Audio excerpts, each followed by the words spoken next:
Let me know when we're all systems go. Yeah. Okay. So let's start with the building since you're just talking about it. Okay. So which building are we talking about? So it's 254 North Terrace. Yep. It's directly across from essentially Adelaide Law School, next to the tram stop there, out the back of Synagogue Place. Mm-hmm. It's a building that was built in 1927 by Sir Samuel Way.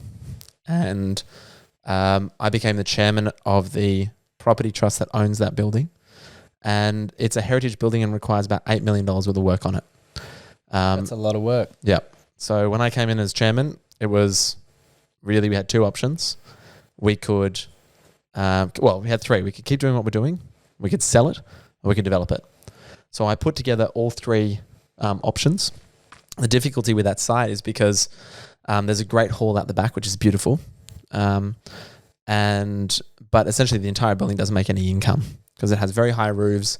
It's dated, and it requires this huge investment to bring it up. And even if we made that investment, it wouldn't be, couldn't nearly derive the revenue that would be required to restore it and look after it.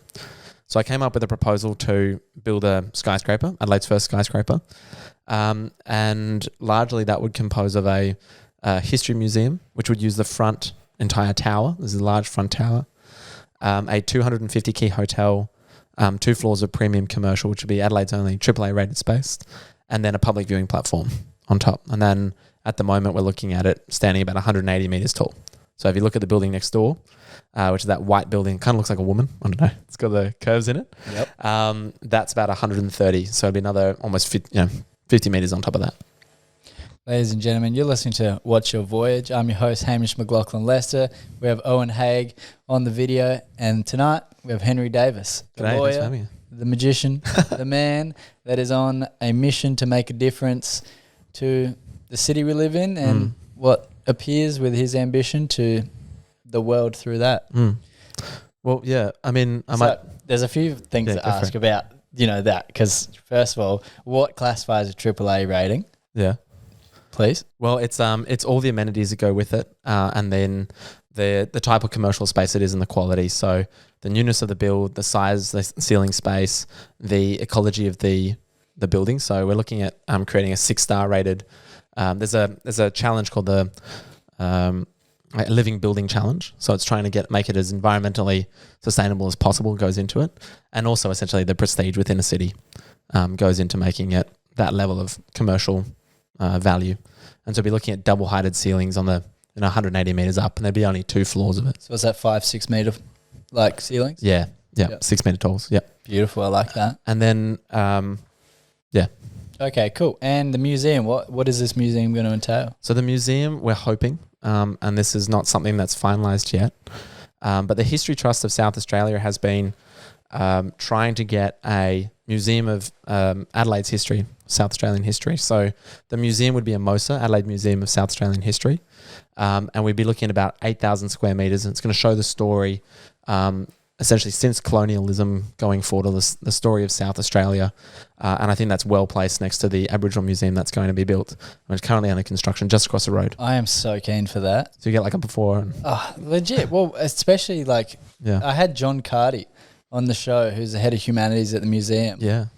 And he just blew my mind in terms of actually I guess identifying in a really easy to understand and comprehend way the cultural significance that is going to mean for not only Adelaide but Australia and our relationship with our First People. Yeah, absolutely.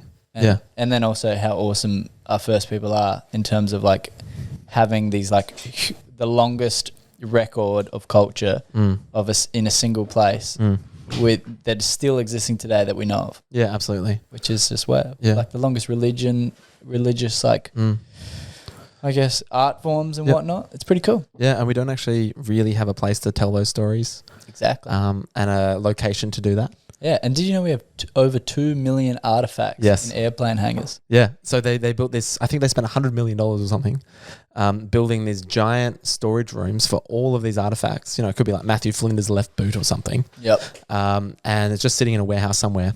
And the idea between this museum is to get some of those artifacts out, tell the story of South Australia, how we got here. We have an incredible history, and I don't think we nearly demonstrate or show that off nearly as much as we could. No, I mean, we have such a significant place in Australian history as well, going into like Was the first free settlement to the skyscraper. So what classifies as a skyscraper? Yeah, so 150 meters plus is a skyscraper. Yeah. And so this one will be looking at about 180. And from an engineering point of view, in South Australia, we are built on see in New York, it's very easy to build skyscrapers because the bedrock is about 7 meters down. Is that it? Yeah. So they just drill a hole and they're into it. Yeah. And they've got very stable foundations. Here in South Australia, our bedrock's like 70 meters down. And so building the pillars, we have to build the base of it almost like a Lego block that sits in sand. So it gains its stability by its friction with the clay around it. But we will need to go very deep. And there's also this aquifer that sits, or a river that almost flows under the building. So we've got a couple of challenges there. But it's over. My engineers tell me it's going to be completely fine. I mean, to be fair, it won't float into the torrents. They did it, right? Yeah, absolutely. A couple of big ones. Yeah, and people say, we can't build one here. I'm like, well, there's 2 next door. Yeah, so just chill. Why not? Okay, it's right there. Yeah, it's a big site. Good. Yeah. Yeah, okay, cool. Well, look, I think let's move on to the next topic because we can... Well, can I share one thing first? Of course. So the reason why... So I think Adelaide has so much going for it. Yeah. We have cute pandas. We have all the galleries. We have the wine centre. But when a friend or a visitor comes to Adelaide and they say, hey, Hamish, what should I do? The first thing you tell them to do is leave. Yeah, go to McLaren Vale. Go to Hahndorf. Valley. Leave, you know? Yeah. And so what I want to do, and I think that does impact necessarily on what Adelaide is, and we have all this good stuff, like everything from cute pandas to a space agency. And there's so much to see in that kind of northeastern corner of the city. And so what I would like to do with this, and the reason why the public viewing platform is so important, is so that whenever anyone comes and says, hey, Hamish, where should we go?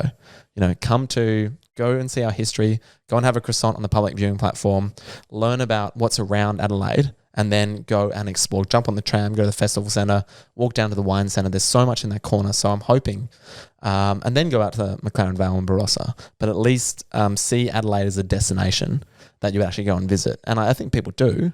It's growing. Yeah. Especially with like our bar and cafe culture. Yeah, absolutely. Like where our fit outs are elite. Yeah. And our produce is just so good that like the quality of food is like I've travelled overseas a fair bit, and every single time I'd leave a country I'd go, yeah, look, Adelaide actually has better food. Yeah, it does. Yeah. Unless you go like Michelin star places, but they're very few and far between. Absolutely. So that's the kind of impact that I'd like to have as a vision for the building. That's cool. I like that. All right, so let's because that's now. Yeah, that's now. Well, that's the future. That's my friend described go back a little. My friend said he doesn't have a problem finishing what he starts. He has problem starting when he finishes. So we'll start on the back and go backwards. Yeah. Let's do it. All right. Well, let's go back a little bit and look at the fires. Oh yeah. What was your role in the Kangaroo Island fires? Yeah, that was epic. So it was during January. It was hot. And I've been in the CFS for about, I'd say 5 years by that stage. And I was at the Burnside CFS. So we train every Thursday, go out, do things. We'd just done, it was my holiday break. So it was over Christmas. So we'd just done about 10 days in Cuddly Creek. Yeah. And I was doing night shifts. So I was just doing every night basically in Cuddly Creek, going out. And we were trying to control the fires up there. We heard about lightning strikes on KI, and we knew that there was something agitating over there. Local crews were trying to control it, so they asked for a deployment straight after there. So a number of like a large number of firefighters went over on deployment. They took trucks over. I believe our Burnside 34P, which is a pumper, and a four-wheel drive country firefighting truck went over on the ferry. And yeah, we got to work, and the idea was to try and control it. So there'd been lightning strikes, and it was burning under a cliff, so we couldn't put it out. And then there was another fire burning in the middle of a giant piece of scrubland. And so we couldn't put it out internally. So we'd actually asked, or because it was just spreading. Yeah, it was just, we couldn't get in there. We just couldn't drive. It was so thick. Oh yeah, fair. You know, it was probably like slightly thicker than, these plants here. And so we asked to go in with a bulldozer and put a line around the fire and then burn in. And we didn't get that approval. So we couldn't put it out. And we were trying to do that for about 2 days, and then we knew that the weather was going to change. And actually, we went from 40 degrees down to about 18 degrees, but the wind just picked up. And because it spent 3 days just drying out, dry, and it spent weeks drying out. It's a real hot fire. Yeah, it just went up like a tinderbox. So within the space of about 3 hours, the entire island was on fire. And there were some pretty hairy moments. Yeah, tell me about when we're going through. So I was driving for the commander, and I was driving him around with all the different trucks and everything. And I was on a fire truck as well from time to time, and I remember I almost died because a tree fell off straight in front of me. So I was putting fire out. And you were outside of the vehicle? Yeah. So I was just on the hose, putting it out, doing a thing, and then this branch just and then falls down. How far away? Like, so you know when you break off a branch and it's got like the bark on the bottom of it? Yeah, like that the tear kind of bit. Yeah, the tear bit. That hit me in the helmet. Oh, Lord. Yeah. So I was kind of standing off underneath it and just fell straight onto me. I was like, whoa. Oh, it's so funny. Oh, that was close. How was it like gaining your composure again after that? Like, how did your atmosphere change? Because you're already surrounded by flames, you know what I mean? I was like, what is the chance that that's going to happen again? So it kind of kept going. Yeah, so you kind of just brush it up? No, there was no flames. It was basically a lot of the work that a firefighter does is actually mopping up after the fire. So the fire generally burns quite quickly and goes through quite quickly. Yeah. That's not the case in New South Wales, where I was also at. But a lot of it is just trying to control the line so that when the next period of wind comes through, it doesn't just keep pushing it. So we need to control that line. And then what we do is we put out the line, and then we go in, say 5 meters, then we go in 30 meters, and we go in 120 meters, and then we'll chase big trees, like real deep into the fire ground. So we were just doing that kind of mop up, because there was a few fires that escaped. Then the wind came up and just pushed this thing, and it got really, really hairy. So there was huge pine plantations that just went up, and the size of the flames was probably 3 times the size of a fully grown pine tree. So this huge candle effect. The flames probably, I don't know, 100 meters tall. It's, you always exaggerate, but these things were huge, and we could just see these small pine trees in the distance, and these flames just coming out of this giant candlestick at the within these pine plantations. And we drove in it was Marcus's farm. So I don't know, because I'm not a local, but people's farms and the farmhouses were the destination. So they didn't really talk about where it was on a map or a grid reference. It was Marcus's farm or John's farm or go see, Steve-O or whatever it was. So they became the landmark. So we got the entire thing. So it was a number of trucks, and there was a number of vehicles. And the fire had just swept through. The regional command had left Pandana, which was our base. And so we had no comms. And so we were asking for reports, trying to find out what was going on, and that didn't come through. This fire was burning through this probably very dense, probably the tall of this room, very, very dense, woody scrub, and the flames were huge.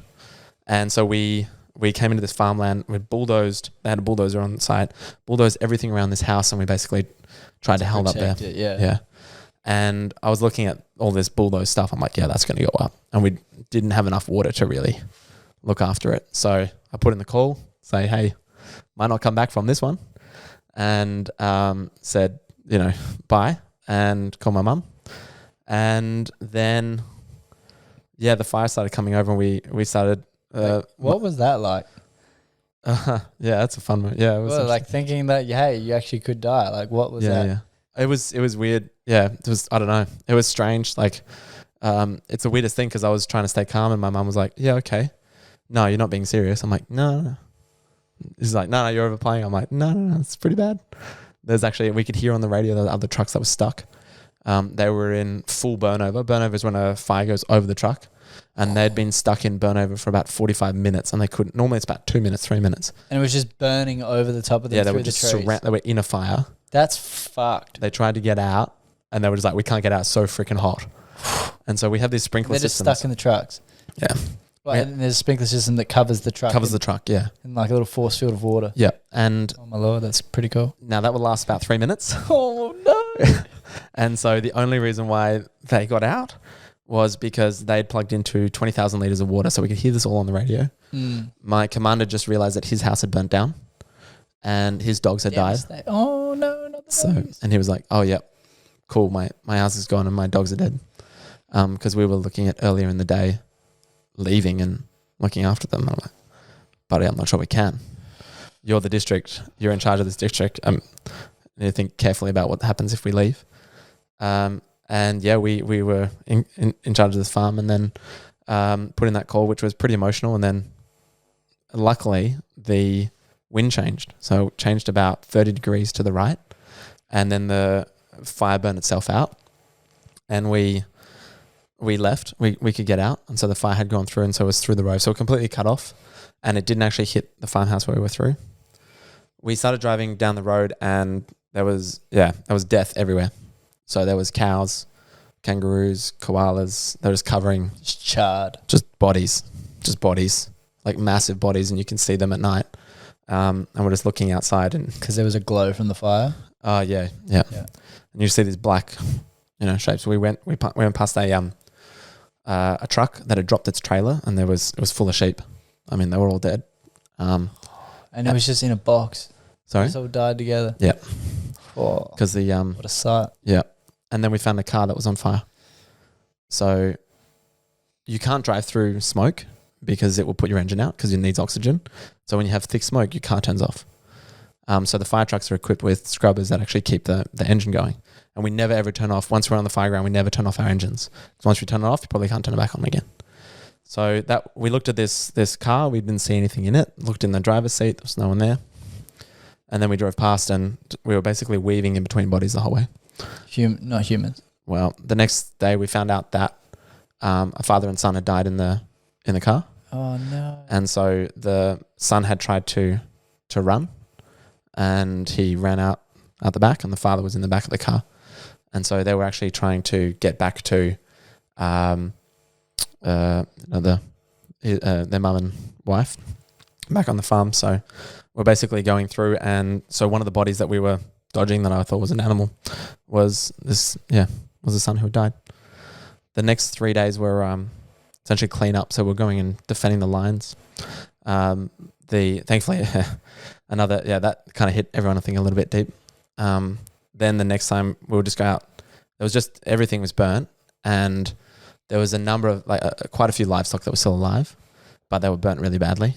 And probably an image that's kind of seared into my head is there was a whole bunch of sheep just lined up in a paddock, and probably 200-300 sheep, one after the other lined up, and there was kind of like a mob at the end, and the farmer was going through with a gun and shooting them and putting them down. And it's like the sheep were just like, they knew it was coming. They were just lining up. And I was like, oh, crap. Fucking dumb shape. No, they were like, we're done. Yeah. So they were lining up to kind of line up and slaughter voluntarily. Yep. Oh, Lord. So my humour is probably misplaced, but I've spent a lot of time on farms, so I but honestly, love shape, man. Yeah. Fuck. I mean, the thing I love about my CFS unit was the humour. Yeah. And you had that huge camaraderie that was there, and so you did come home and you did have a laugh, and that's often the time how you get through it, and it is a bit of dark humour to try and overcome that kind of emotion. It kind of releases the tension. So going from almost dying from a tree to almost being burnt over, calling my mum that was gonna be it, and then the next couple of days in cleanup was pretty bad. So came home after that and caught the ferry back, and that was KI. So I did get to go back, and it was weird going back. I think it was really good, like quite, well, I could say cathartic, not lethargic. What is it? Yeah, like cathartic. Yeah. And I went back and went to Marcus's farm and had a look around. And as in you went back to the sites that you about a year later. Yeah. Yeah. Okay. And so that was quite good. You got to see all the regrowth and. Oh yeah, epicormic growth actually. So it's really bad actually. If you want to learn a lesson in trees. So when trees when they get burnt, and then they go boof, and then they sprout. It's called epicormic growth. Yeah, and it means they're in dire stress and they could die. So it's their last. They're spreading their seeds and stuff. They're trying, yeah. But it was quite great. Australian scrub need fire. It does, yeah. Like to spread all its seeds. Yeah, for sure. Actually keep growing. And that's probably something I'm really glad to see. Is that CFS is saying, hey, we need to do back burns, we need to put in burns to actually protect things. But actually in the hills, for example, the burning season gets brought forward and forward. So now it's earlier and earlier in the year, and it's all green then, so we can't burn. Yeah. And so we need to clear out the scrub and we need to clear out the undergrowth to actually put in lines so the fire just doesn't, go straight through. And there is a lot of pressure from the Greens Party to not destroy habitat and not injure wildlife. But if you don't do that, and I saw this in Canberra, so one of the reasons why I joined the CFS was I was in the Canberra bushfires. And my entire suburb, it literally blew up. I could hear the explosions of a petrol station exploding when I was sitting on my roof with my dad because we didn't have insurance. So my dad was defending my house and we were sitting there. I had a towel on my head. We were showering each other with the things. Yeah. And my entire suburb, the entire suburb, imagine Burnside. If you're looking here and you look out to the hills, imagine all of that on fire. And I was sitting at the base of it. And that's why I got into the CFS. I was like, I don't want to be sitting on my roof with a hose with my dad anymore. I want to be in a truck that can be doing something useful. Yeah.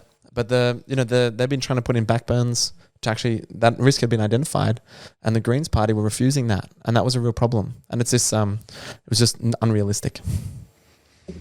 Damn. Yeah, and speaking of when you're pointing out to the hills with your imagination just then, Ash Wednesday, it happened. Yeah? Yeah. Did you hear about Ash Wednesday? When? I think it happened in the 80s. Oh, yeah. Huge. That's right, totally. Yeah, the old boys at CFS were always like, oh, this is nothing compared to Ash Wednesday. Yeah. That seems pretty bad. We could die just now. Yeah. Nah, this is nothing, mate. You're stuck in a fire truck for 45 minutes? We were stuck here for 10 weeks. Yeah. Another thing that I've heard from my grandparents and stuff is how the government has stopped farmers helping out with the fires, and that because we had our own fire truck that we would, we could be the first responder on our own farm and actually start taking care of things. Yeah. But then that got outlawed and they started saying, no, we don't want your help. But what the local knowledge of a farmer was so valuable is because they knew how wind would react in certain paddocks. Yeah, absolutely. Yep. Yeah, whereas because if you don't know intimately the topography of the hills, you just don't know how wind could change. Yep. Whereas if you live there, you do. And you know how to get around. Exactly. You know where the gates are, you know that everything. Too. I mean, that's also just vital. Yeah. Otherwise you're where do I go? Vital wayfinding. There's not very good wayfinding. There's a giant river here. Is there a bridge nearby? Farm's like, I built one. Yeah, legit. Yeah. But that's wild. The local firefighting units were invaluable. And that was a really risky thing about where we were, because we had only one fire truck, actually one appliance called an appliance, and the rest were QRVs, which are quick response vehicles. So they only have 1,000 litres of water, whereas the truck actually had about 3,000. So they don't have halo systems on them. Do you want to know a cool solution to that? What? To the 4-wheel drive ones? Yeah. 6x6 conversion on a 70 series Land Cruiser. Oh yeah. Increases the GVM and payload by heaps, that they can carry something like 4 tons of water. That's what you need. 4,000. Yeah, right. And also has all the off-road capability. Yeah, right. Of a 6-wheel drive Land Cruiser. Yeah, there you go. Epic. Yeah, absolutely. Yeah. That's what you need. Yeah. I know someone that's been having a chat with the CFS to try get that underway. No, totally. And we need to have those conversations. And so we wouldn't have those conversations about backburning. And now they're actually talking about cultural burns. And I'm like, as in just the Indigenous do it. Yeah. Well, doing it in whoever does it, right? Yeah. I mean, they're probably not doing. I think they are doing it with a dipstick. I don't know what a diesel. Just putting it's like a diesel and petrol mix. Okay. That you go around and burn it, but we need to be doing that and having that conversation about actually controlling what happens in our bushland. Otherwise, it's going to go, and what happens in New South Wales is going to happen again and again. So climate change obviously has a massive impact, but I also think those types of rules and that advanced planning is not really happening. And putting in, so they changed the way that you can put in breaks, like fire breaks and things like that. And so you can't clear land around your house, or you can't clear to protect, to actually put in fire breaks.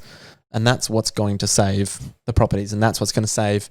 Because the problem is, if you have massive fires wipe out everything and they kill billions of animals.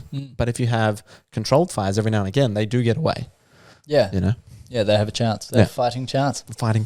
That's it. That's all we can hope for, isn't it? We're the custodians of this earth. Yeah. So I think we need to pay a lot more attention to, I suppose, what Indigenous people are doing with, or have been doing for thousands of years that we've known. Yes. Known about, but for some reason we stopped listening to. Yes, it's a bit weird. All right, sweet. Now let's go back. You were also back again. Yeah. in the military. Yeah. Tell us how that journey started. Yeah. So, well, we might have to go back even further. Let's go. Yeah. So my dad didn't think I was too smart. Yeah. So he was mum and dad was a shearer and mum was a roustabout. What's a roustabout? They would clean up all the sheep wool and stuff that would fly off the sheep when the shearers were. Oh, so hurdy-gurdy she would be shirting. a part of the team of going to do shearing. So they would mop it all up. Yeah. And so she'd grab the fleece and then give it to the wool classer to determine its quality, and dad would be shearing, and they used to do that together. How quick did he? Yeah. So time trial. yeah. So he used to break all of the records, not because he was good, but because he was smart. Yeah. Or probably not smart. So he used to go over to New Zealand and shear sheep there. And in New Zealand, they didn't have this union movement which controlled the size of the combs. So he would bring over bigger combs and shear the sheep faster. And so the unions were picketing and blockading everything. It was highly unionized, controlled and business in Australia. Yeah. And they were essentially slowing down the rate at which they could shear sheep to produce more work for more shearers. So my dad would bring the bigger combs, put that on. He could shear sheep, 1.5 times faster because it's, you're not trying to chop it with the nail clippers anymore. Like, yeah. And then, break all the records. So mum used to do that together. That's pretty cool. Yeah. Dad thought I was an idiot. Why do you think you're an idiot? Well, I think first of all, he just didn't want to help me with my homework. He hated school, hated everything like that. Yeah. So he put me into a French school, full immersion French school. He didn't have to help me with that. When did you start it? Like, how old were you? I would have been in preschool. And did you know French? No. I'm like, Dad, can you help me with this? He's like, je ne parle pas français. I was like, thanks, bro. What's that mean? I don't speak French. I'm like, if I don't get this done by tomorrow, I'm getting detention. He's like, c'est pas my problem. That's wild. Yeah. What do you like? Interesting choice. Yeah, I know. Yeah, it was interesting because it was funny because all the diplomatic school, like all the kids there were all from diplomatic families. And this in Canberra, yeah? Yeah, in Canberra, yeah. Just down the road from Parliament House. So they would rock up in like Mercedes and Audis, and they'd have flags and stuff and everything on it, and Rolls Royces, and they'd have chauffeurs with top hats and everything. My dad had this, he was a second-hand man at school. So he would collect all the jumpers and he would cut off the sleeves of my jumpers and put them on me so that, I didn't take them off because then I wasn't too hot, wasn't too cool. And I was the coolest kid in school. Everyone's like, wow, half jumper guy. The only guy with his sleeves cut off. We like him. Maybe not so much. No. So we'd rock up in a Volkswagen and then everything else. And he'd be the second-hand man. And I'd run out with my, sleeves cut off on my jumpers. So it was tough at school. Yeah, bet. Went to French. And then I basically failed most of my schooling up until year 12. And he thought I needed adult supervision and suggested I become a fighter pilot. And those things don't really correlate well. If you think your kid's not so bright, being a fighter pilot is not the next option. Just think a soldier before that or something. Yeah. Or you go sit in a hole somewhere or something, something that's not so hard. But fighter pilot, like the hardest job in the Air Force. He was like, yeah, you do that. I was like, okay, sure. And my mum just, thought I was incredible. So she gave me this massive confidence boost whenever I did anything. Oh, that's nice of it. Yeah, I was eating Play-Doh. She's like, it's amazing. You've eaten so much Play-Doh. So impressed. Like, thanks, Mum. Really? She was great. Had every confidence in me ever. So that's lovely. Yeah, my dad's like, oh, this guy's an idiot. Stop eating Play-Doh. Your mum's like, if I keep loving him, something's gonna happen. Yeah. She's like, no. Dad's like, no. Okay, so then you signed up as a cadet. Oh, I was a cadet from like 12 to 18. Yeah. But I signed up to the Air Force as it's called an airborne electronics analyst. And so I was a radar and electronics warfare operator on the APC-3 Orions. Okay, so... Please explain. Yeah, please explain. So radar operator... so the Orions are a search and rescue aircraft. And they would essentially plot... You've seen Top Gun, right? The new one? I've seen the This is probably the easiest way of explaining it. Yeah, fair. Right. You know how they finish their training and they're like, we can't be done. It's like, it all can be done. And then he comes out and he's like, oh my God, we can do it. I believe in us. And he's like, yeah, but I'm on the team now. So off they go. And there's like, you can come. Not you. And so they go on the thing and they're on their carrier and then they fly off and they go and do their mission, whatever. And then they're in the air and then it quickly cuts to this other plane and goes, yeah, they're bad guys over there. That's what I used to do. And then they go back to the cool stuff. As in you used to like check for the bad guys? Yeah. Okay. So you were looking at radars and all that? Yeah. And electronic warfare. So electronic warfare is like so with radars, it's kind of like throwing it, like, so trying to figure out, imagine if you're blind and you're trying to figure out what's around you, right? And then you have tennis balls, like you have a big bag of tennis balls and you throw them around you, you can kind of figure out where stuff is from the sound of it, right? Or how long it takes for the tennis balls to come back. So radar will, do that, figure out what's around, and electronic warfare is listening to somebody else's radar, trying to figure out what's there. So you can figure out the frequency, the amplitude, how so you're waiting for sounds that don't like match up with what like a signal just going. So like a ship surface radar, which would be looking for other surface vessels on a ship, would have this big woo, woo kind of pulse. Whereas, and you like timing how long, how until you hear something. Yep. And then you measure the distance based on how fast it goes. Yeah. So how strong it is, what the amplitude is, how long it takes to rotate, because these big surface things are real slow and they go around. It's a fair bit of quick math. Yeah. How fast are you expected to 2 + 2? tell them back? 4. Yeah, a bit quicker than that. So yeah, real quick. Yeah. Okay. Well, so you'd have time, so you'd be flying around, and you're like, oh, they've got that radar, and then you might hear a phalanx, which is like a so like it's really, really quick, because it's looking at shooting down other people's missiles, and so it needs a really rapid targeting model. So you might say, okay, well, it's got that, it's got this, it's got that. So like playing Guess Who? Yeah. You put down all the things, and you're like, that's that type of ship, or that's a carrier, or that's that. That's an Arleigh Burke, or that's an Adelaide class, or that's an Anzac class. And so you'd figure out by figuring out through electronic warfare what was else around you, and the range of that was so much further than say a radar. Yeah. Okay. Yeah. And so that's what we would do. And you did that. Did you move and do anything else, or you just did that for like? So I trained for 2 years with the Air Force, and then I was really, really good on the ground. So we did a lot of ground training. It's very expensive putting up people to handle those similars. I got really, really badly airsick. So it turns out you weren't built for it. I don't move too much because I get sick. So yeah. So moving is not. You're like So we'd be tracking like a submarine or something, shooting sonobuoys. We're doing figure of eights, trying to chase a submarine, and I'm just like, nope, I'm out, and I was just throwing up. So I throw up, 18 times. Oh, that's so unpleasant. I'd fly, and by the end of it, it's like, so. Do you want to sit on the radar? I'm like, what's a radar? I'm so tired. I'm so tired. They're like, all right, go sit on the radar chair. I'm like, okay. And they're like, it's not that way. You need to go. It's a 50-50 shot. It's this way. I'm like, okay. Yeah, just depleted. Yeah. So that wasn't for me. And so then I went and did a law degree instead. And I bet your dad would have been proud. No, he was ashamed. So he was terribly. Because you didn't make it? Yeah, he hated lawyers. He hated them with a fiery passion of 1,000 suns. Hated them. So this was really just stick it to my working class parents. Yeah. My mum's of course like, that's lovely. So my dad was like, no, he's still in the Air Force. He was telling everyone. Like the devil. Yeah, I was telling people like, oh, I'm in law school.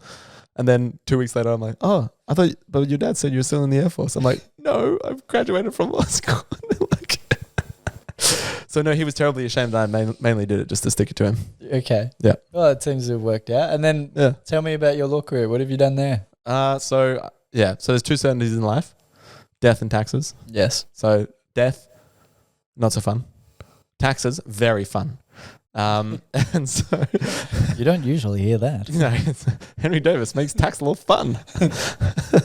No, I love tax. So tax is because I did economics, and the interesting thing about tax, particularly from a government policy position, is it's the biggest change of behavior that a government can enforce. So rather than making rules, they can tax things that are bad, like beer, and incentivize, say, buying new homes or creating new homes. Yes. So if you have an economic problem or a social problem you want to solve, the best way to do that is through tax. And then secondly, that's how the government raises money. So it's actually a massive, it's a huge part of what moves a population. Yes, hit them where it hurts. Yeah, or incentivize them. So you just stick in carrot stuff. So yes, I mean the first home owners grant did that pretty well, and also in COVID, doing the home reno stuff, allowing everybody to do things. Totally, yeah. Kept us afloat. Yeah, and obviously now we're seeing inflation. as a result. Yes. Everyone was talking about was it monetary, modern monetary policy or whatever. Quantitative easing and all that. Yeah. Well, so modern monetary theory is essentially you can spend as much money as you goddamn want, and there's no consequence. Dun, dun, dun. And then some people get your textbooks out and have a look at history. Yeah. They're like, yeah, but inflation. So inflation will kick in once you do that. And they thought that the government could. Yeah. Absolutely it is. Yeah. Yeah, it's like 8% now. Yeah. Well, what was it here? I know it's 8% in America. It's like 5. I think. Well, it's 5%. But I feel like it kind of depends what you're buying as well.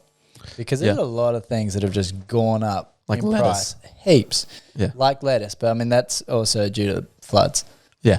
And like less lettuce. Yeah. But I think there's also been a massive distortion in the market from when they dumped, obviously Ukraine, but which is wheat and other exports and difficulty with, moving things around. But because you just dumped a whole bunch of money into a sector, people have a lot more money to spend. So they're more willing to accept price increases. But then also your basic, so then the cost of labor goes up massively. And then the cost of transport goes up because the materials needed, you just can't get wood. Yeah, I know. Can you get wood? I can't get wood. Oh, look, it's really hard. We bought some LVL beams the other day. Yeah.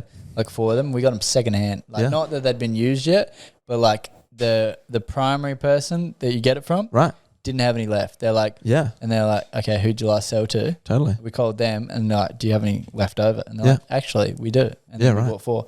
Yeah, well, congrats. Which was lucky. Don't tell anyone where we paid like double the amount. Yeah, absolutely. And so all that, because then that goes into the cost of building a house and everything like that, and all of those pressures go up. Yeah. So, we are seeing inflation. It'll be normally they try and keep it at 2%, but we'll see what happens, how high it goes. Yeah, how dire do you think things will get? I mean, it's kind of like the golden question that everybody's thinking right now. Oh yeah, it's like how. This is my prediction. Well, yeah, man. What's your hot take? Like it's so interesting because I think more than anything, like so Paul Keating, we're having a recession. Paul Keating's like, no, we're meant to have that recession. Everyone's like, oh, okay, cool. I mean, that's true. We're definitely. I mean, everybody I'm listening to keeps going like, look, we're due for like a big. What do they call it? It's like a restabilization. Oh yeah. Is that what they call it? Yeah, sure. There's something they call it. Do you know what they call it in like the stock market and all that, Owen? When they say like it has to readjust or something? Yeah, it's a readjustment. Sure. Yeah, to like actual market values because like the price ratios and stuff are all out of whack and everything's like overpriced on the share market. Right. That's a good indicator of like how things are just like overpriced. So then it has to drop a bunch and then it will come back up and sounds like a lot of equilibrium.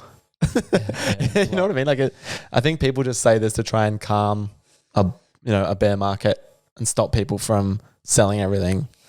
And a lot of just generally what people think is the biggest influencer, on what's going on. So inflation, for example, should actually drive people to get rid of cash because cash is devaluing at 8%. If you hold it, so if you have inflation of 10%, you have $100, then next year it's going to be worth, I think, 91. If my math is right, $91. So you're going to spend it. So you go and buy shares. That being said, though, in a recession, holding cash there's often deals to be, I mean, look, this is why people don't like lawyers, but in recession, it's really good for lawyers. And when things are booming, that's good for lawyers. It's kind of when things are okay. It's not great for lawyers. Yeah, when there's no conflict. That's right. So what kind of things you work on in tax law? Oh, so much fun. Big business, small business, every business. Yeah, so income, like for individuals, like where's your specialties? Well, so I look at ways. I kind of think about it so as like a speed limit. So a lot of people go 40 in a 60 zone. Right? My practice is trying to get them to 60. And then tax evasion is going like 65 in a 60 zone. That makes sense. So as a tax lawyer, I encourage my clients to be hyper compliant with the rules. And the difficulty with our tax system is so bloody complicated. It's even for me, it's my full-time job and I barely scratch the surface of what's available, what can be done and all the different sectors of it. It's incredibly difficult and complicated, which is actually a real problem for Australia moving forward. But I would very much like to get into international tax work. And so there's a thing called the double Irish Dutch sandwich. which sounds delicious. And so this is international tax avoidance. So what they do is they have a first Irish. So say if you buy, say, I won't name the company, but if you buy an iPad or if you named a something, a tablet, an XPad, yeah. If you buy an XPad, shit. Yeah, anyway, go on. You buy it for say $1,100. Then $100 gets kept here, pays for rent and everything. $1,000 gets paid for the actual tablet because they bought it from overseas, so they make no money in Australia. $1,000 gets moved to Ireland. Then Ireland moves that to a Dutch company. And the Dutch company moves it back to a second Irish company, which is based in Bermuda. And they pay this many taxes, 0 taxes on it. Yeah. And did you see the Panama Papers? Yeah. That was quite interesting. Oh, yeah. Did you read them? I watched videos about it. Yeah. Come on, man. Yeah. So, yeah. And that absolutely helped the ATO go through and correlate all this stuff and find these things out. But we'll know how it works more, right? Yeah. So there's all these different tax avoidance schemes internationally. Most of them we don't know about. Most of the money, I think it's about 60% or 75% of the global transfer of money are tax avoidance schemes. Wow. That's astronomical amount. Yeah, trillions. I mean, it does make sense because it's the 1% kind of have majority of the money. So they're the ones that would do it. Well, they're companies owned, large companies that are owned by the public generally, or super funds. Actually, that's something that really annoys me. Super funds that, we'll come back to that. And so they're large companies like that are putting in these schemes, not like say 1%, but it's yeah. But I mean, look, companies are just give the 1% the money. Yeah. If you're a director, sure. Yeah. Yeah. Of course. All right. Actually, there was something I wanted to go back to as you were saying it. You were saying, okay. Oh yeah. What are some things that make Australia's tax system so convoluted? The number and complexity of the rules and how badly they're written. So what's an example of that? Well, first things first is that we have 2 tax laws, full ready versions. And in 1997, they started writing a second one. So in 1936 is our first Income Tax Assessment Act, and that's Tax Australia. Then in 1997, they started writing a new one. They got bored and then stopped. So they just didn't finish it. Right. Okay. So I mean, we all know tax is a bit boring. But yeah. So now there's 2 books, and there's like an old version. Are they using it? And a new version. They're using the new one? Yeah, they're using the new one and they're using the old one, and they basically say random hybrid that doesn't mix up. So they don't agree, and so whenever the new one says something about something that the old one does, then you go with the new one. But in the old one, you have like provisions like 159 ZZZP 596, and that's a section. Whereas in the new one, it's a lot simpler, and the GST Act is amazing. But say land tax in South Australia, the most complicated piece of legislation, badly written, and it's awful. I've heard this. Not even the outcome, it's just a bad. lot of people that were very angry about this as well. Yeah. But I heard that it's poorly written and it's really difficult. Dumb. It's dumb. And it's So tell us, what are some dumb things about it? Well, fundamentally, it doesn't align.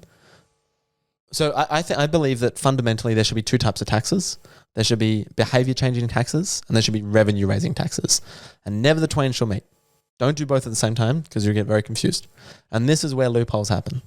So if you want to change someone's behaviour, tax smoking, done. And then if you want to raise revenue, tax the revenue and raise the revenue, that's your idea. Now, they're trying to raise revenue and change behaviour with land tax.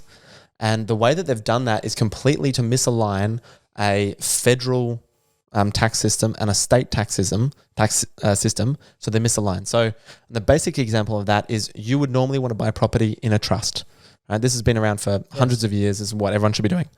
But the State Land Tax Act wants you to buy it in a company. And federally, they incentivize you for buying it in a trust. So now you have to make a decision whether you buy property in a trust or a company. And that is a nightmare because if you buy it in a company, you don't get your 50% CGT discount. So basically you're going to pay double the amount of tax, but you pay less land tax. So now you have all these choices. So whether to pay a bigger upfront or whether to pay a bigger rental. That's right. Or and when you sell it. And so that's kind of when I come in and look at different systems where you can have your cake and eat it too. Interesting. Yeah. But there's some massive things that we could change in our tax system to make it a lot easier. And the first thing I would change is have a joint tax bracket. So a lot of people... What do you mean? So at the moment, say you have a couple, Yes. and they each have a tax-free threshold from about 0 to 20 grand each, right? Now, often the case is that when they have a child, say mum stays home and dad keeps working in a nucleus family, then they'll try and shift income to the parent who's not working to make use of that $0 to $20,000 threshold. Now, people who are more wealthy and have businesses can do that. They can use their spouse's lower income rate to disperse income. And so they pay a lower amount of tax. They spread it out. And the kids when they reach 18. Yes. Yeah. Well, no, you can do it before 18. Yeah, but it's only $435. Oh, I thought it was like 10 grand. No. That's when you're over? Yeah. Well, you can just like, so if you have an unsuccessful child, then you could dump all your income into them. So, even the dads are worth something, so from a tax point of view. But people on lower incomes who are just earning a wage can't do that. So what the government needs to do is to tax the working partner and then give that money back to them through government incentives. Now, if you had a joint tax bracket, which give it back through government incentives. Yeah, okay. So like amenities. Yeah. Yeah. Yeah, or like you have family tax benefit A and B or whatever it is, and they would actually give you a lump sum payment. So rather than do that, if you had a tax-free threshold from $0 to $40,000 for a family, then you wouldn't need to do that. And the number of companies and trusts and the size of the ATO would be massively reduced by a very simple policy that we can already do. So on your tax return, you already put in your spouse's income. So if we did that, then there would be millions of trusts, and basically a good chunk of my job, an accountant's job, would disappear. And that's not a bad thing, because accountants and lawyers are called deadweight losses in an economy. So that's the type of innovation that you can actually make to massively improve our tax system. Sounds good. It's so much fun. The way you're saying it, that sounds good. Yeah. Everyone's like, Rochelle, you make it sound fun, but yeah, I mean, the words he's saying. You need to think about things more for me to give it, my opinion. But that sounds like a progressive thing that, makes things. And that's not sexy if you go to an election, Yeah. Do you know what I mean? I think we've really lost that. Like Peter Costello was probably the last person who was really pushing tax reform as a sexy, fun thing to do. But it makes a huge difference. It does, right? It's the thing that makes the biggest difference to people, on average. And to do it efficiently means that you have more money rather than in deadweight losses. So you not only have the expense of tax, you also have the expense of your accountant and all this stuff. And the ATO is bigger, so you're wasting money with the ATO. They have 20,000 employees or something. If you can make it simpler, then there's more money to be invested and there's less money wasted, and we can tax you less. Yeah. So it's just win-win. It does sound good. Yeah. So that's what I want to do. That's what I'm passionate about. Things. Yeah. People are, going for the big interesting things, and I'm like, all right, let's look at tax law. And an income tax or a company tax as well? Yeah, everything. Yeah. So what do you think about company tax? Because I was looking at a country like Sweden. I think it's Sweden or Switzerland. Yep. And they have like a 60% tax on the income tax, but then they have like virtually no company tax. And the idea is that the companies, they provide more value to society because they, generate the income tax for everybody. Absolutely. So it's like the income tax, it makes sense because all the individuals, they'll receive great amenities. Yep. Which is difficult in Australia because obviously we have such a rural zone of Australia, and it's hard for amenities to be well serviced in those rural areas in the same way that you'd get them in metropolitan areas. Yep. But that's a cool idea, is like having higher income tax and then having lower company tax. Yep. So then it can kind of like promote more amenities on the individual level. Yeah. And I mean, as a tax lawyer, looking at international schemes to move money overseas, they're looking for these company tax rates which are low. And we have a thing called Division 7A. Sounds hot. Yeah. Everyone's like, we need to get better guests. 7A. I don't think there is a 7B. They thought there was going to be a lot more Division 7 than there ended up being. Kind of like vitamins. So lame. Anyway, go on. Do you want to be 7A? Anyway, there's basically, long story short, you can't pull money out of a company easily. You can't pull money out. Yeah. So companies have a lower tax rate. If they're operating a business, right? 25%. If they're not operating a business and they're passively holding assets, 30%. So it's called dump companies. So people will chuck money into those companies and just leave it there. And then they'll pull it out in their retirement. And so they just leave it there, or they slowly distribute that money out to themselves. So these dump companies sit there and they have that lower tax rate, normally about 30% for those, or if it's an operating entity, 25%. So but of course people want to buy Ferraris. So the only way to get money into your name is to actually pay the money to you. And that's what Division 7A stops. And so what you're suggesting with having a lower company tax rate of 0 means that, say, for example, for my business, I could, if I wasn't paying that amount of tax, I could have more employees. I could grow faster. I could be more confident. And because I'm paying them wages, the government gets that through there rather than through my company tax rate. And that would be a good idea. What are some other countries around the world that have interesting tax systems? Malta? Cayman Islands, Bermuda. But are they like good in terms of like they're actually beneficial to these societies in which they are built in? Yeah. Or are they just good for a particular sector of society? Yeah. So, I mean, Ireland, by using... and this is what Trump was actually talking about. America had a very, very high tax rate and you had to do a bit of negotiating. Well, it's very different in different states, right? Yeah. And just generally their company tax rate is very high compared to the rest of the world. And Australia is actually quite high compared to the rest of the world. So Hong Kong, for example, is 18.5%, whereas here we're 25%. So people you want another $7,000 per 100? Yeah, sure. I want another 7% profit per year so I can grow my company. So people move there and we lose those businesses and they go somewhere where there's a lower tax rate. Now, Ireland did this on a mass scale. So they attracted Pfizer, Google, Apple, all these large companies, and the employees were still largely in America, but there's all this money now flowing into Ireland. And so we don't need to grow potatoes anymore. So they were actually what they were selling was a tax system. And all these large companies then got dumped into Ireland and that grew their economy. And so you can price yourself out of a market. So what's their rates over there? Like 0 if you use the double 0. Irish Dutch sandwich. Yeah. And so 0. you could set up these companies, move all the IP and move it through the EU, and you have this 0% tax rate. And I've set up companies and I've had clients who are like, well, we're leaving Australia and Australia now gets no more income and then they're going to export expensive products into Australia and we lose that income then. So if you're a government that just thinks let's just tax the hell out of big companies, you just lose your tax base. They'll take their money and they'll leave and you can't stop them. That just encourages everyone to leave. And then it just hurts the more small, medium-sized business because they don't have the infrastructure. They don't have the ability to just operate from another country. Yeah, exactly. Yep. So you're trying to encourage large multinationals to come, employ people, develop technology here. And Australia has its labour force is highly educated. Yeah, we're a very service-based economy. Absolutely, yeah. And so if we can be, we have great engineers, we have great coders, and rather than them leaving to Silicon Valley, if you can compete on a tax basis as a tax incentive to bring these entities here, then that would be a good thing, I think, for Australia. Because you can just price yourself out of the market and then you're done. Well, I mean, but that being said, we're getting a groundswell of this tech atmosphere in Adelaide. Yep. It's very much small. Like, Microsoft has an office, but it's like something like 10 employees. Yeah.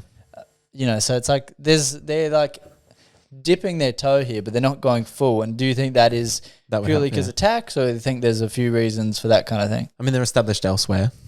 Yeah, but they're big enough to have multiple bases. Yeah, they are. They've got them all around the world, and so they're obviously trying to push products here. But I think we do. Malcolm Turnbull was very big on innovation, and innovation. Like there's four things that will contribute. Three things that will contribute to growth. You have population, education, and technology, and that determines the gross domestic product of a country. I think there's someone. Oh yeah, and your capital, how much stuff you have. And so trying to rapidly increase that technological advancement is really, really important. And the biggest thing the Australian government could be doing is actually buying products and investing into local producers. So like advanced prototyping or rapid prototyping. Yeah, so like R&D. Yeah, R&D, yeah. And so the military, for example, is a massive entity and it drives a lot of industry. And so rather than going to an overseas company saying, hey, we need to deliver a Hamish payload somewhere, we need to deliver Hamish. Sounds dirty. It does, sorry. My head, you're in a box. And so, rather than going, how do we get Hamish we need to put him on top of this mountain to do a thing that, he's going to do his thing, right? So the military is really important we get this guy here. Yeah. how do we achieve that? It's a new thing, like in Top Gun, where they're like, and they're like, we need to do this thing, and then do the barrel low. 10. Yeah, when you go, but the airframe can't handle it. Yeah, we were actually looking up how fast the fastest things are. Oh yeah, It's wild. how fast are the fastest things? Well, the fastest rocket. We got to rocket, and we didn't think there's anything faster than rockets. Right, And they're not human piloted, but No. they go the fastest rocket that has ever been made and 120,000? launched. Huh? just go. Yeah, 30,000 kilometers. yeah, right. So fast. That's like, I wonder how big your speeding fine would be. Oh. Going that fast. Yeah. Imagine Legit. that. But and then did you know they also built this car that's like probably like 4 like Hummer lengths, like huge car. Yeah. And it's got this huge jet on it. Right. And it went 1,600 kilometers. Holy crap. Yeah, dude. And that was human. A human was sitting in that vehicle. Jeez. Oh my God. There's always one, right? And then there's also, Yeah, I'll do it. but then when you look at like planes and stuff like that, they get real fast. Yeah. Yeah, like thousands of kilometers. Yeah, right. Oh my God. I can't imagine being in that. I'd die. Yeah, that'd be insane. Like the pressure on your head and your body Yeah. would be just And that's not even insane. close to how fast we need to go Yeah. to like actually travel space and actually get through. Yeah, I mean, we need to like go warp holing, like, Wall pulling, yeah. fold time and space, go doop, doop. Yeah, that's right. Totally. Yeah, like the movies. Yeah. Just Yes. then pop out somewhere else. Yeah. We could totally do that. But yeah, I think that the military and the government could be investing in local products, but I think that they are too risk adverse sometimes. Mm. And you want to be stable as a government. You don't want to waste taxpayers' money. But at the same time, you need to invest in those industries. And I think Malcolm Turnbull did not explain why that's important very well. It was very difficult. That's what he wanted to try to. Yeah, because he was setting up those innovation hubs, and he was trying to drive startups and create a technological base in Australia. You need another beer? Or you good? I'm so good. Okay. Still going. But yeah, and I just don't think he communicated it very well. Okay. So Interesting. Yeah. All right, and then where else? You've dabbled in politics. That's your current expedition right now, isn't it? yeah, that is. Yep. Tell me about it. So I grew up. You know how I used to. So I went. You know how I failing school. Yeah. My French teachers were like nasty, really nasty people. Not nice at all, especially to Australian kids. Trying to get rid of them all. Not gonna lie, I got sent out of my French class every single lesson. Lucky you. Was I a brat? Probably. Did I disrupt the class? Yes. Was I proud of it? Most days, yeah. I was a cool kid. I was like banging on the door and shit, like just being annoying. Nice. Oh, my friends are like, ha ha ha ha. Get sent out. Yeah, Like, class see, I'm going to Macca's. So I didn't do well in French school. Yeah. And we had dictates, which are like, you have to dictate. Dictation. Yeah, dictation. Okay. So they would read a passage from a book or something. You had to write it out. Yeah. I was getting negative 30s because every time you made a mistake, you lost a point, and I was losing like a couple of marks a word. And one of the things was like virgule. I couldn't figure out what the hell virgule meant. And she was like, il était une fois, virgule, un petit bonhomme qui s'appelle Amish, virgule. And I'm like, okay, what the frick is virgule? So I'd always lose a point on, I couldn't spell it. And was it a common word? Well, I tried it. One exam, I tried it every single way I could possibly think. VIR, VIN, VUG. And then the teacher comes up to me. This is like in year 4. I've been doing this for like 5 years now, including preschool. And she's like, Henry, you're so stupid. Virgule means comma. I was not even close to getting like a 0. I was getting negative 30, negative 40 points. And most of it was just bloody commas. It's a comma. It didn't bother to tell me. No. So I used to skip school a lot, and I used to go to Parliament House where my mum used to work. So after sharing... So they all knew you, so they can't like let you in and stuff like that? Oh, yeah. So all the security guards knew me. Yeah. And I would basically chuck a sickie every Tuesday morning, so I didn't want to do dictate and freaking virgule. And I would go play Nintendo 64 in the family room in Parliament House in Canberra. What a vibe. Yeah, it was great. And then my mum would feel super guilty because I was clearly not sick, because I was running around talking to because all the staffers, all the girls would have these like, bowls of chocolates or lollies. So I'd have a route. And so I'd go around and collect all the lollies all around Parliament House and then come back and just scoff them in the family room and go spend the good looking one. We just hang out with them for a couple, for a little That's bit. a vibe. I like that. Get free pens. And then so my mum was like, Get free pens. so many pens. And so my mum's like, well, you need to go to Senate estimates. And I'd sit there and watch the politicians chatting. And I was like, I could do it better. And I was like, 6 or 7. So that always got me interested in politics. And it's not the screamy question time stuff. They just sit there. That's all a show. It's not what they do. What politicians actually do is they'll go through, particularly in the Senate, and they'll go through line by line the legislation, and there'll be someone from the Liberal Party, someone from the Labor Party. They'll be reading it, and they'll go, "I don't agree with this line. What do you think about that?" I'm like, "Yeah, we can make that amendment." Okay, well, what about this? Oh, that's a really good point. Let's fix that. And so they were really, really collaborative when they're actually working on this legislation. They get to a point, nah, this is a hard no. Cool, you'll pose us on that. That's it. And so I felt that process was really important, and that detail to me is really important. So in the Senate that happens, but that doesn't happen in the House of Reps. Yeah, it does to an extent, particularly behind closed doors. They'll go through legislation, they'll sit down with each other, they'll figure out what's wrong with a bill. And because your opposition is your biggest resource, is my point. Their full-time job is to criticize you and find every single little mistake you make. And that's a great thing about Australian politics, is the opposition's calling out every mistake, so you fix it. You have a proofreader. Yeah. And that's their job. Yeah. And they hate you. And what better proofreader could you have, So it's great. So they're not going to let you, they need to call it out. Otherwise you say, well, you voted for it. And so that's what got me into local government. And I started at Burnside Council. Wait, hold up. Yep. Backtrack. Oh, yeah. So people know your story in terms of how you got even to Adelaide. Oh, yeah, with the Air Force. Yeah, okay. So you got to Adelaide with the Air Force. Yep. And then... Try and get away from my parents. All right. And then how did you... And then so you started living in Burnside. I was living at RAF Base Edinburgh. Okay. And I was doing my radar thing there. Then figured out flying was not for me. Yes. And then I thought, hey, what's the closest profession to being a wizard? Because I really like Harry Potter. Yep. So I thought, hey, being a lawyer, you get to stand up, you say some Latin, and shit happens. Right? So I went to the law degree at Adelaide Uni and then, eventually moved into Burnside. Yeah, okay, cool. And then you joined Burnside Council, campaigned and... Yeah. Did that the first time around. I got elected unopposed, or I like to say undefeated.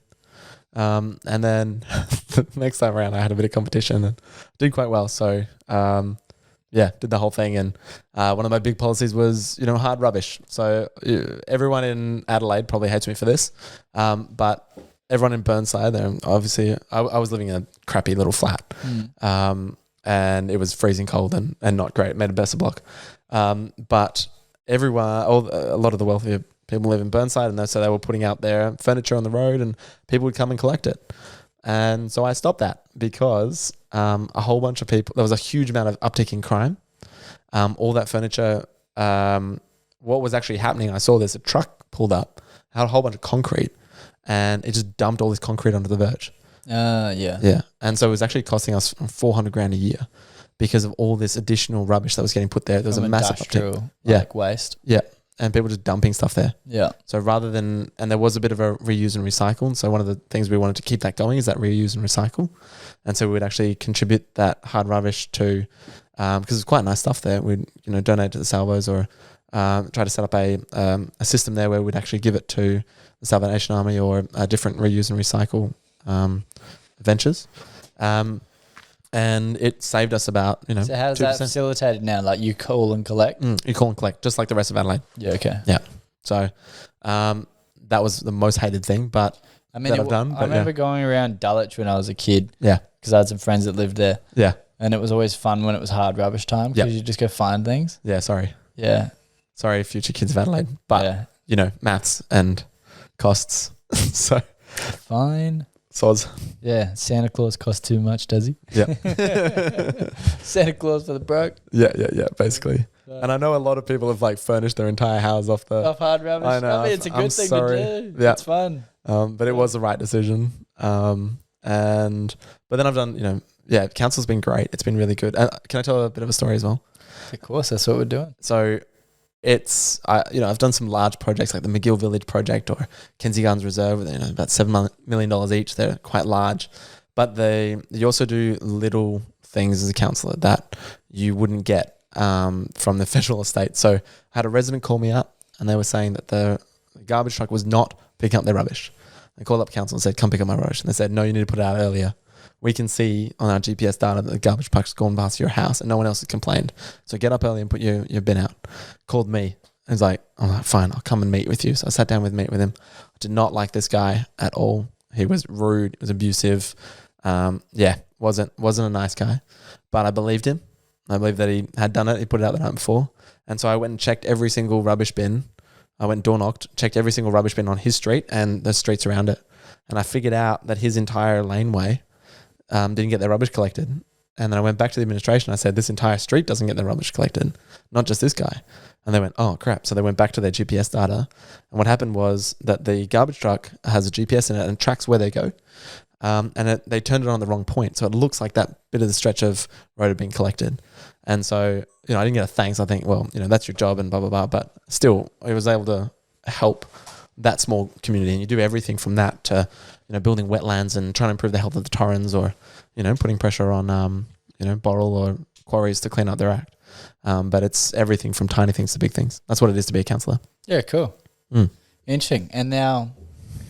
Oh, running for Adelaide City Council? Yeah. Next thing. So I moved into the city and I'm living there now. And I'm also got a business on North Terrace as well. So that's where my law firm is.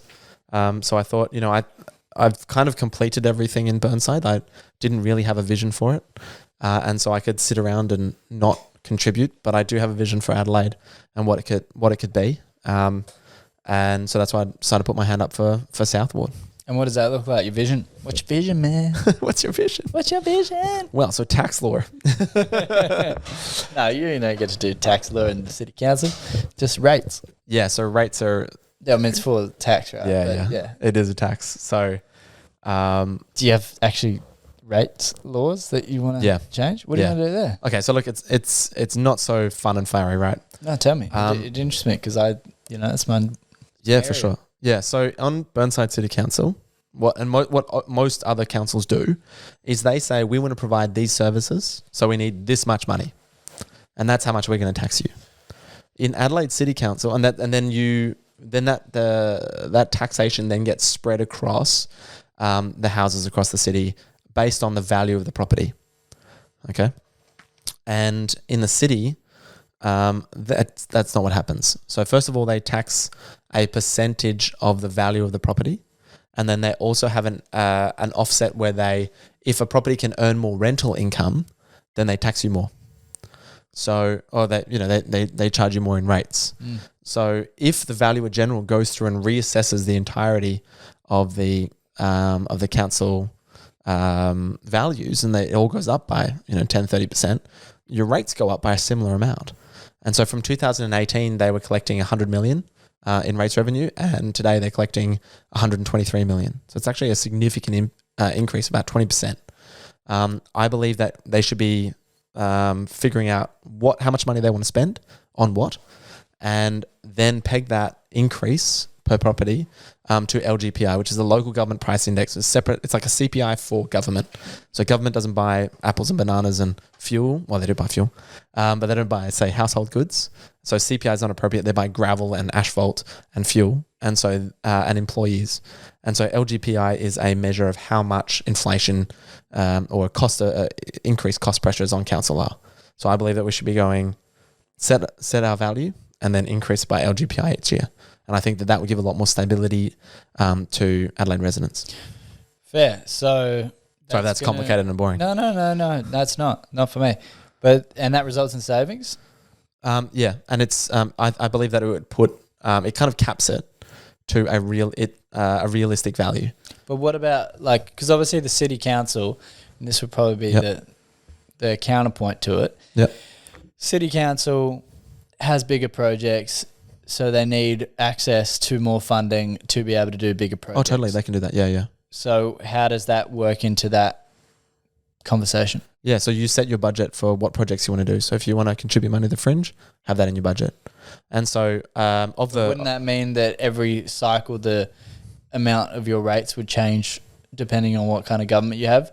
Council, whether they want to spend a lot or whether they don't want to spend a lot, and they can fluctuate a fair bit. Well, that's so rather than just spending more and more, almost on an ongoing basis, Because the property prices are going up, say on average, or you get a return from property at about 9%. So you might have a 5% increase in your value every year on average. Let's just say. So that means your council rates are going to go up by that amount. And that's more than the cost of doing business. So that means that the council spending and the rate imposition is increasing year after year after year. And what I think that results in is an overtaxation of it. And I think that's what's, there's huge commercial vacancies within the city. Yeah, well, isn't it like 30%? That's insane. I mean, before COVID, I think they did an official report and it was 21 to 22%. Officially and unofficially, it was more like 30%. Yeah, it's insane. And that's before COVID. Yeah. And I think it's a lot more after COVID. Yeah. And we've got major office block towers. There's one on, just around the corner from Heinz & Co. It's all boarded up. Yeah, but there's also... So this is the other reason, right? Because I know... You're in that game. I know a bit. And a big part of it is because it's C and D... yeah, totally. rated properties. Yeah. So they're actually due for upgrades and people have a higher standard of what kind of office space they want these days. Yeah. Because they can. And because we have these bigger buildings being built with better office space and also the council rates are pretty high. So people go to other councils and then they go to nicer buildings and other councils and pay less to be there. Yeah. So and there's better parking. It's easy to get to. That too. It just makes sense for them. Yeah. So there's a few issues in that. And I worked for a Lord Mayor candidate in 2018, and his thing was like, well, we need to address that. We need to make it that there's like a team that actually goes around and creates incentives for businesses to come back into the city because the city is supposed to be your central business district. Yeah. And it doesn't really feel like that a lot of the time unless you're on like Weymouth. Yeah. Agreed. Which is like kind of like the financial district of our city. But it's very small. Like North Terrace. It should be popping. Dead. It should be popping. The whole city should be popping. Yeah. It should be the best place to do business. Yeah. You got broken windows. There's cardboard boxes. There's rubbish everywhere. You got boarded up things covered in graffiti in the middle of our bloody city. And do you want to know another reason why that's happening? Yeah. Is because we have a lot of heritage buildings, right? Yeah. So that the ground floors only get activated. Yeah. And why that is? Do you know why? Why? Because you can't get upstairs. Well, no. Huh? It's because, and why you can't use upstairs is because they're not to the current standard of building code. Yeah, right. But because they're heritage building or character style building, you can't lift it. It would be an exorbitant amount to change all these fire escapes, change fire exits, and change all those accessibility things to the current building code. So they just go, nah, it's just easier to just do the floor, leave the rest of that. Like there was an example on Rundle Mall, which is, our fucking shopping precinct, like our main shopping precinct that should be the best place to shop in South Australia. Yeah. But it definitely does not feel like that. No. Burnside's way better. Yeah. They used to have a big tree as well. Yeah. Daft. And there was a leak. And the only reason they found out about this huge leak is because it made it all the way down to the ground floor. Yeah, right. And it was saying like a 7-story building or 5-story building. And it just dripped all the way through and just fully molded these floors. Nah. Which that's absurd. I know. What are we doing? Is that what we want to do? Can I chuck a crazy idea out there? Sure. So in Rundle Street and Rundle Mall, you've got that 2-tier thing, right? What if you build a platform, second street level, that you can access from the ground floor, and then you walk straight into that second top floor from the street, and that would essentially double the commercial space that's accessible. Yeah, well, it would be like a lot of shopping precincts that you go to, but it would just be in the city. Yeah. I think a few things that you'd need to address in that. So many problems. Access to natural light. Yep. But also that building code thing. Because, and what this Lord Mayor it'll be accessible, That's the first thing, is you can't get people upstairs. Yeah, but also the building code thing needs to be addressed first. Yeah. Because if people, it's not to code, then they're not allowed to use the space. And it's about creating a separate, less onerous code for those character and heritage style buildings. Once that is in place, that just frees up, because landlords, they would want to rent out that space. Absolutely. Like, it is in their interest, but if it's too expensive to do that, then they're not going to do it. Yeah. And you're right about the heritage laws. And it's the same thing with the company tax rate that we were talking about before. If you make it so hard and you set this high standard, you're just going to kill people. Like, you're going to kill the business.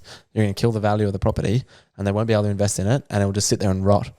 And hopefully, in their mind, it falls over, and then you can build on it. Yeah. You know, so it's a 100, 200 year thing. You're just holding on to this property, waiting for it to rot. You know, in the medium term, if you can just cover your expenses, and that's great. So yeah, it's unfortunate, especially when you look at places like Scotland, like Yeah. Edinburgh, that just absolutely have so much pride and absolutely ace heritage architecture and integrating that into like what is the appeal of their cities. Yeah. And so I'd love to do a deep dive into figuring out and talking with business owners, and I'll be doing that through the campaign.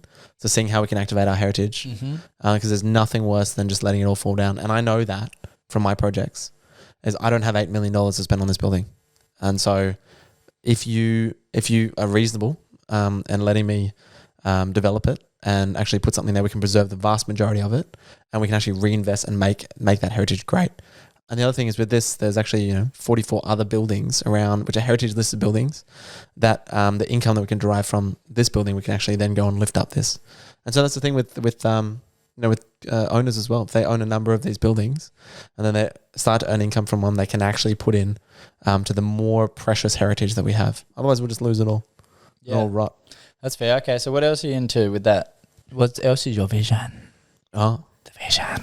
okay. There's vision of not doing things in the parklands as well. Okay, yeah. So that's pretty typical. Yeah, it is. But I actually don't think that every single, and I don't actually, I'm not sure that people really understand how freaking precious it is and how much we've lost already. Yes. So Colonel Light, people used to think, there's a couple of rumors around the parklands, is they thought it was almost like a killing field, because they thought we were going to get invaded by the Dutch down here in South Australia.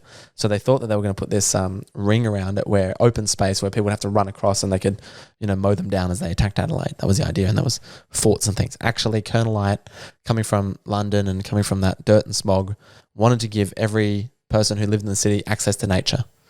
And that kind of journey through, I think, has a massive improvement on our mental health and, our standard of living. Yeah, so wasn't the original intent to actually have like all the suburbs around the city also have their own parkland rings around them? Yeah, sure. I didn't know that. I think that was because it was like a garden based on the garden city. Yeah. I don't know, civilization design, if you will. I think that's what the initial plan was, to have all the suburbs around actually also have their own rings, which we do have a fair bit around like a lot of our suburbs. Yeah, for sure. But so the original parkland started with 900 hectares, and we've lost about 150 of that. And the Liberal government was talking about the riverbank precinct, and then cutting out that entire riverbanks precinct, and then building more and more things. They've expanded the Adelaide High School. And the thing is, you've got infrastructure, so we're going to have a growing population. So why don't we have a long-term vision of where all this infrastructure is going to be? So do we need bigger schools? Do we need more cemeteries? Do we need to expand that? Where are we going to put that? And we're looking at the aquatic centre now. There is, if you go and look in Bowden, there's a whole bunch of industrial properties there, which are just warehouses. And there's that one huge lot at the back there. Yeah. You know the one? Yep. Yeah. It's a huge site. Couldn't we use that rather than parklands? Because it's in proximity, it's in the area, and we should be thinking about the infrastructure that we need, not tomorrow, and not because now the thing's falling over, so we have to rush to put in an aquatic centre. Yeah. There should be a master plan for the entirety of the precinct for 25 years' time, figuring out what kind of infrastructure we need and having a long-term view. I agree. That being said, I do think building over the railway tracks is a cool idea. Yeah. Because it's already a part that's taken. Yeah. For obviously a reasonable thing. Yeah, for sure. And building over that. Yeah, trying to expand. Like a lot of it is a tunnel. Yeah. And then you can actually have infrastructure on top of it. Yeah. And looking really seriously at undergrounding and moving people around, that comes into that bigger thing, is how many people we're going to have, what kind of population is Adelaide going to have 25 years' time. Imagine if we had a subway. Oh my God. I love subway. Imagine if we even have a tram system. Yeah. Trackless trams. Yeah, I mean, that's a thing that they keep bringing out. Oh man, it's just a bus. Look. Trackless tram is a bus. Yeah. But that being said, it's an interesting. Yeah. But the thing is that from what I've heard, this is very new technology and it doesn't really have much use case scenarios. I think it's just a bus. What is a bus with a fixed route? Yeah, I know. It's just, okay, we can get a bus and then paint some lines on the ground and tell the bus driver to follow the lines. Yeah, only go there. Yeah, it's the same thing, right? Yeah, it's similar. I mean, they still have a conductor, so it's not like it's, automated. But I mean, that automation will be a big thing. I actually personally believe that within the next 10, 15 years, you won't be able to buy a car or own a car. And it'll all be an automated system where it knows where you need to be, so it'll allocate the cars. And then they'll deal with everything. So you won't own one, you won't be able to drive. That'll be gone. So if you need to go from here to... As in you won't be able to? Or Yeah. just like it will be fewer people? No, you just won't be able to. Because the thing that's screwing up automated vehicles is not the technology about automated vehicles, it's humans who are stupid. So humans are making mistakes, or when you go, you going, I'm going, you going, I'm going. Full iRobot style driving. Everybody's in automated vehicles. Yeah. I don't know. I feel like it's going to take a lot longer for it to phase out, especially here because we have so much reliance on diesel. Yeah, potentially. I think we've got ages. Yeah, to be honest. I reckon 15 years. That's my call. I don't appreciate. I'll look a bit. In 15 years, I'll be like, yeah. Or in 15 years, you can buy me a beer. Yes, but I think it'll be. Let's quick. put a case on it. Yeah, let's do it. Let's put a case on it. Deal? Well, with inflation, that's probably a lot. Wait, inflation case now, case later. No, a case. Like you have to buy a case. Oh, geez, sorry, you told me that. So whatever the case is worth at the time. Okay. All right, let's do it. Deal. Okay. Sorry, I'm a tax lawyer. We gotta sort out the terms exactly. So fair. Yeah. All right, cool. Can we take a quick break? Yeah, dude. Do you need to go to the toilet? Yeah. Yeah, cool. Do you just want to pause it? Too much beer. On air. So we're recording as well? Yeah. Beautiful. Well, let's get that beautiful, crisp. What's the beautiful, crisp thing we're going to get? It's going to be this one. Nice. I love that sound. Too good. All right, where were we? Okay, we were talking about rates? your vision and your rates. And we're beyond rates. Yeah.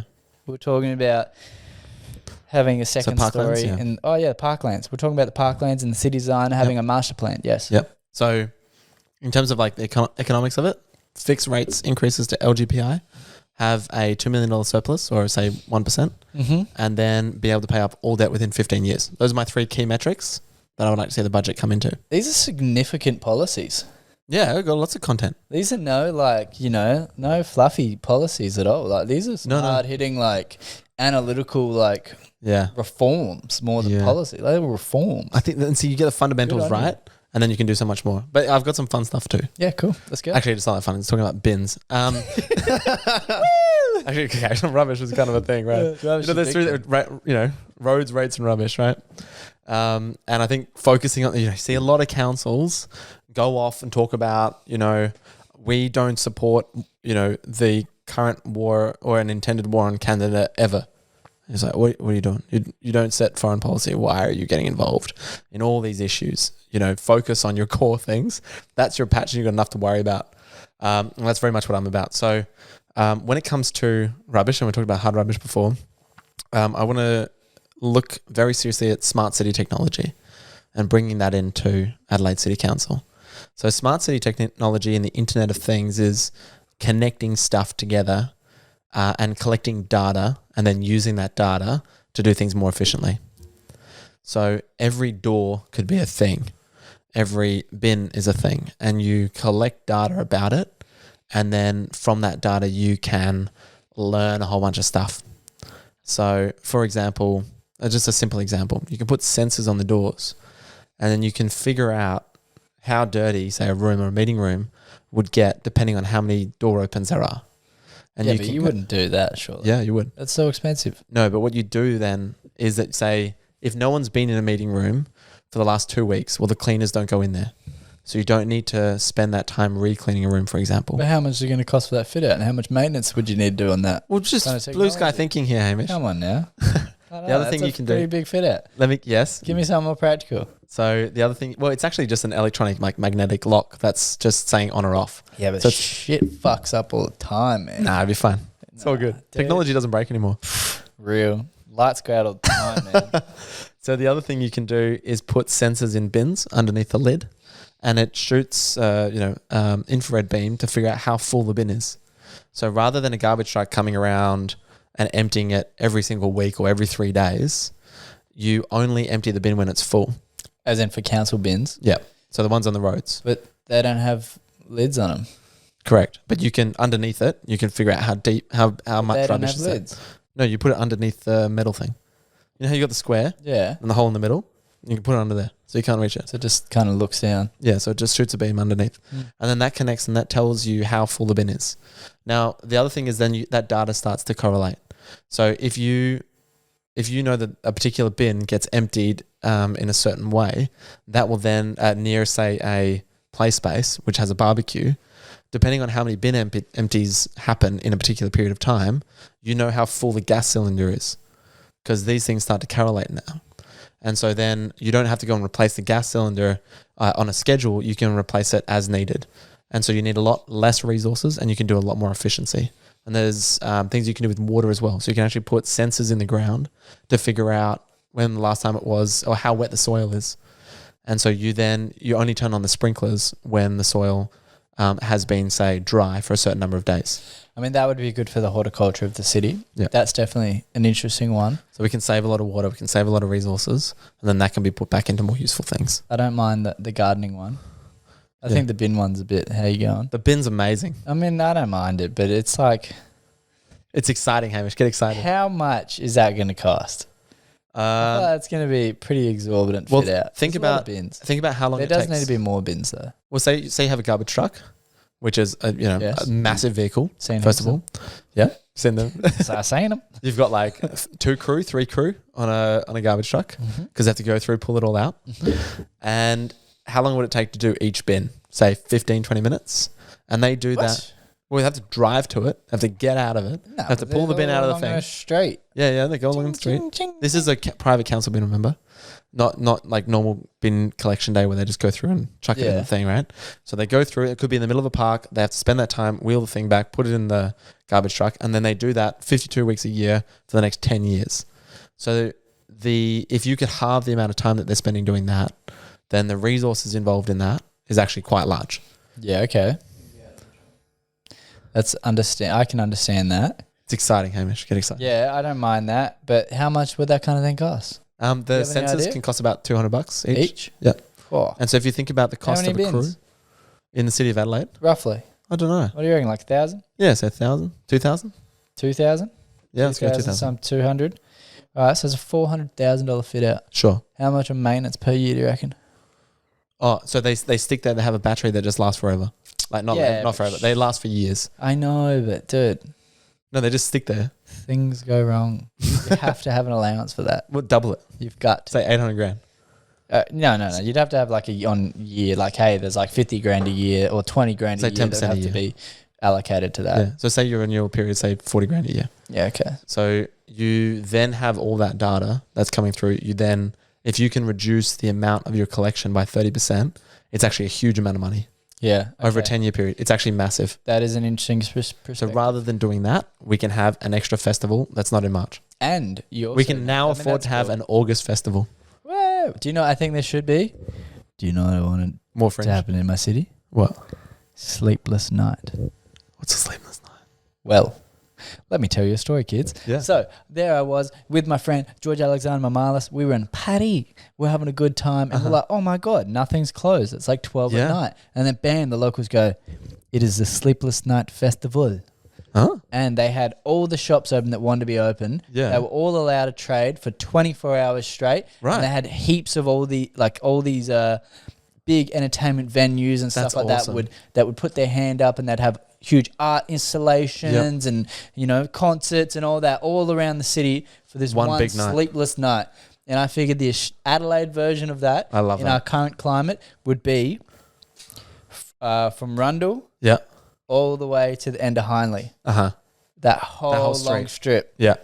And just all down the have all these different places, get involved, get Shops activated and all that. And who knows, you might even expand it over a couple of blocks. Yeah. Because there is, it's kind of like a couple of blocks now that get around that. I love that. That's a cool idea, right? Yeah. And we can pay for it with reduced rubbish collection times. That's, I mean, that is a cool thing. Yeah. I don't mind that. I love that. I think that's very cool. And have you tried to get food after 7 o'clock on a Friday night in the city? Yeah. It is incredibly difficult. Just go ahead. Just Chinatown, man. Yeah. I got You can always go to Udaberry has food. Udaberry. I mean, you're fine after 7 on a Friday, to be fair, but maybe on a Tuesday you're Say struggling. 8. Yeah. Yeah. Say 8 on a 8:30, Friday. you're struggling. Yeah. I mean, you go to a pub and you can't get food after 8 on a Friday, Saturday night. I'm like, Jesus. Which pubs are you going to? Clearly not the best Are one. you going to the club? Like, bro, they never sell food. Hey, Red Square, do you have any food? we can do a vodka Red Bull. That's good enough. It'll give you wings. Yeah.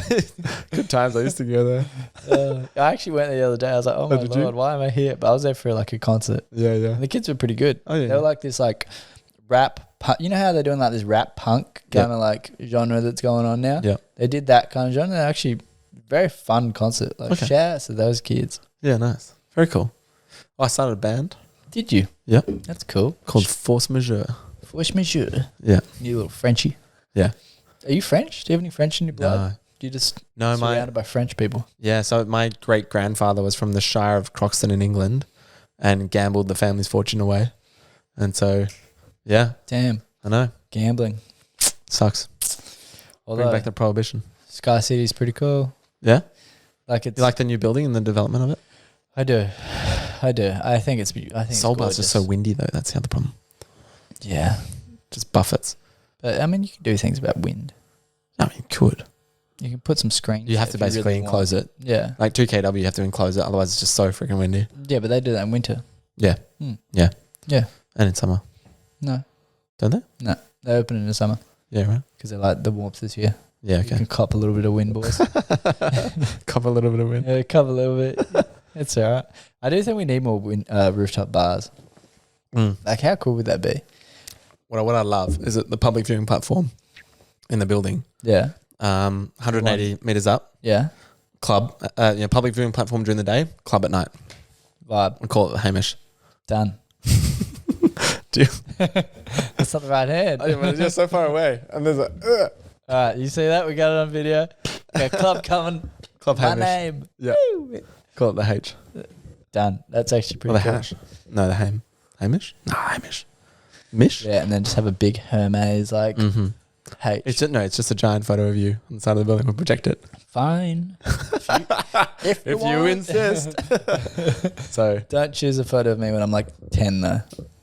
could be. Actually, you know what? 10 Hamish is okay. So when I started getting my early teenage years, I look like a bit like a bug. Really? Yeah. You can scroll back on my Facebook. It's all there. You got like 5 photos back and you're like, wow, this kid is he out the womb yet? Oh, that's too funny. It's good fun. Yeah. I kind of like that we had this like digital history Yeah. that shows, the different yeah, it's like a stages you've record, yeah. gone through. Like we've never had that in human history. Well, I mean, you did have photo albums Yeah, but it's not the and same. cave paintings. This is so much more like a part of our lives. Like that is like something you do to try and capture what you're doing. Yeah, But yeah. like all this social It's media like your day to day. is like, it's just a part of your life. Yeah, Like it's yeah, yeah. where you communicate. Yeah, totally. So it's like I think you it's a have good all thing. that. Yeah. And what's so funny is that all the conversations we used to have on Facebook, you just post. Yeah. Everything would just be, I'm home now. Yeah. It's like, what? Feeling sad. Feeling happy. Yeah, so cooked. Oh, that's So like this, weird. this updated version. Yeah. Yeah. I mean, I still haven't figured out TikTok. Yeah, I don't love TikTok. I respect it. I mean, besides Mm-hmm. it I going wouldn't know through what I my would whole do. phone, but What would I? Am I meant to go and do the dances or? as Sing in a how song? you would use it. Yeah. I mean, do I have to produce the content? I mean, you could just use it as a viewer, I could. but then it just takes time. Yeah. I guess so. What do you think about Adelaide? What do you think we should improve or change? You got your all nighter. Well, I think that's a cool festival. That is very cool. I think that Sometime warm. Oh yeah, for sure. Mm. Yeah. I think Like a January. you could Maybe March. No. Nah, because that's already kind of happened. Yeah. Yeah. You'd want it in maybe you could potentially get away with late December before. I mean, Yeah. late November before that December rush comes. Yeah. Sure. And it really like kicks off summer. It's like Yeah. sleepless night. Let's go Totally. for summer. Like Yep. Yep. because the days of longer and Totally. kind of sets the Yeah. I mood, see it. See it. potentially vibe.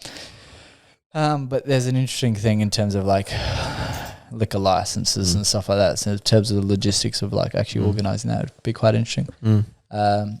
What else would you do What else would I if you do? were me? I would activate our parklands more Okay.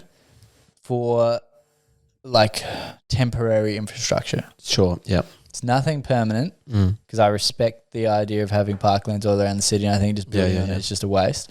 But like when you go to New York and you just see how much their park is activated. Yeah, exactly. Yeah. It's so cool. Right. So what do they do in New York? They have like a lot of bike tracks and stuff that you can bike through. You got nice walking tracks. I mean, there is walking tracks, but like there's more going on. You're in there and you're like in the jungle. Yeah, totally. It's cool. Like there's a lot going on in a nice way. Like there's nature vibe. Yep. But then they also have like carts, like food carts and stuff like that. Yeah, and I think a cool way to do that is you could have like time periods of the year where you reach out to all the businesses in the city and you first favor all the city businesses and you say, hey, we want you guys to set some temporary things up through here. Go wander through the park. And have like a parkland month. That's awesome. And Parkland market, that's cool. Parkland month. And everybody goes through and they get to enjoy parklands. Yeah. And value it actually gets activated. Yep. In a fun way. I think we can, how cool would it be? I mean, this is probably not going to happen, but having the botanical gardens basically around the whole thing, around the whole outside. Why not? And so like New that York, being said, not 100% like that. I think we should have more. I like the idea of having fruit trees. Yep. And what they do in like Italy, for example, is they have these special machines that they'll like shake the tree. Yeah. And then all the fruit will fall off. Yeah. And then having some kind of. Yeah. Okay. Have the fruit available. Yeah, for maybe homeless. Yeah, I know that. So there's a problem with that, particularly in councils when you look at it. It would be perfect in the parklands potentially. But on say normal council streets, if you put fruit trees in, they fall on the ground. You have to go and pick them up all the time, and those people slip over. Yeah, for sure. Because they're all slippery. They are. They do get that way. Yeah. I know. I have a mandarin tree outside my house. Oh yeah. There's a lot falling off. Yep. I haven't shaken the tree. Shaking the tree. But what else I think is cool? I do think what we're having with that Indigenous Arts and Culture Centre is going to be phenomenal. Absolutely. So I think having more to do with that. I really like the design of it actually. Yeah. I think I like the idea of more big buildings. Mm-hmm. I do think that we need to have more progressive design in our city. Yep. So whether there's some kind of design council that is like from an architecture point of view about like actually raising and elevating the beauty of our city. Okay. Because I think that will allow us to have more of an everlasting legacy. Yep. And also, allow people to be frugal where they need to be frugal, because obviously there's some ugly new buildings out there. There's some disgusting new buildings. And obviously sometimes beauty, there could be a design, they'd be like, this is just a progressive design. This is actually beautiful. You don't see the vision, and then later you might see the vision and stuff like that. So that's where it does get a bit funny. But student accommodation building, that's just... Which one? The new one. Wait, it's going up at the moment. Which one? It's just brown. Which one's that? It looks like it's brown concrete, and it's on North Terrace, kind of just down from where I am, probably opposite the governor's house, kind of down there, and it's behind a heritage building. It's just not a fan.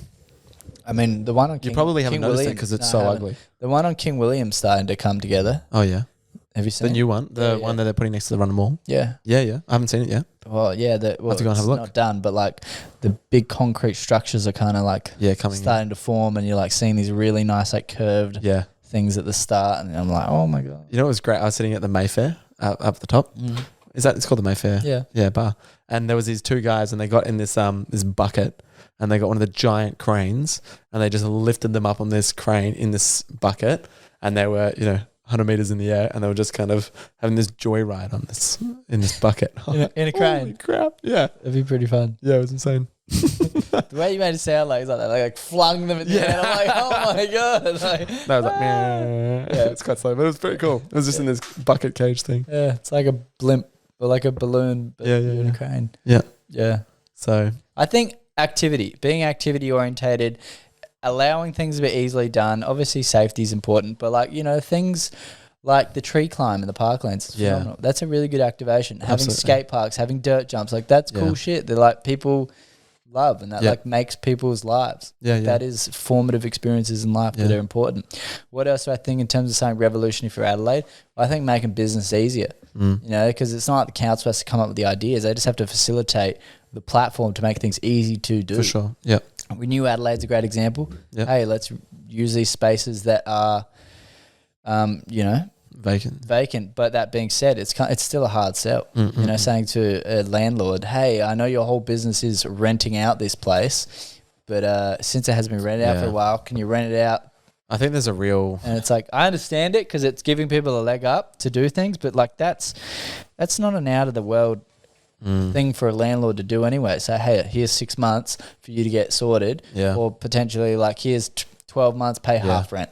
They were talking about, you know, going back to tax and controlling behaviour, vacant land. So in the city, Burnside, we introduced a higher rateable value on vacant land. I think it was about 150% of the value of it to encourage people to develop, because the purpose is to, you know, have people there and, you know, attract snakes and spiders and mice, and it would get overgrown and all this. So that can be, you know, a penalty that governments can put on it. I don't think that penalising landlords is the way to go, because I don't think that everything's been done to encourage that vacancy. And you get that density, you get that community. So if you had an extra 20% people in the city, they'd be going out after work and there'd be more fun. You know, you go to a pub, you know, or a club or something, it's completely empty, you go home, you leave. So actually having that density carry on, I think would increase the vibrancy, and it starts with that commercial vacancy.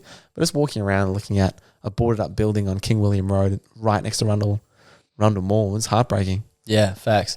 I think another thing is we need to bring out the old trams. Oh yeah? Why are we just trying to do new tram? Go back to old tram. Fuck yeah. It's a vibe. Yeah? It's a vibe. Melbourne do it really well. Oh, they do it so well. And like we're forgetting that like history is sexy. Yeah? Like it's not, it's cool when you go on the Melbourne tram. History's cool. Yeah. Like being a part of history that is well kept is cool. Absolutely. Like that's a vibe. Yeah. And you know, and like, okay, this vibe may not work anymore, but that's okay. Well, transport, I think, transport's a thing, and you can make vibe here. Because I think they have the free city bus loop, but I don't think that's really doing the job that's meant to be doing. It's okay. Yeah. It's okay. Yeah. I mean, I catch it every now and again, but the scooters are cool. I like the scooters. Scooters are great. Yeah. That's made things fun. Yeah. Yeah. Well, I mean, what else is a good thing? I think, activating those upper stories is a big thing. Yeah, I think so. I like the music in the city. That was a cool thing they did. I don't know why that's not more prevalent. Okay. Like having like jazz and stuff like that playing through the day. Like that's nice. You know, adds an atmosphere to this city. Like what cities do you know where you can go on your main streets and actually have music like... Yeah. Like a live performance or... Yeah. Well, it's not even live. It's just playing. Oh. Yeah, it was just playing. Okay. That's kind of cool. That was a vibe. Kind of lifts you up. They had it. Right. Yeah, that was cool. That's a great idea. I mean, the East End Cellars, that's about to kick off. Eliminate Adelaide. Cool. I think that's great. Eliminate Adelaide's expanding. Yeah, keep allowing people to do street parties and stuff. That's a good thing. Yeah.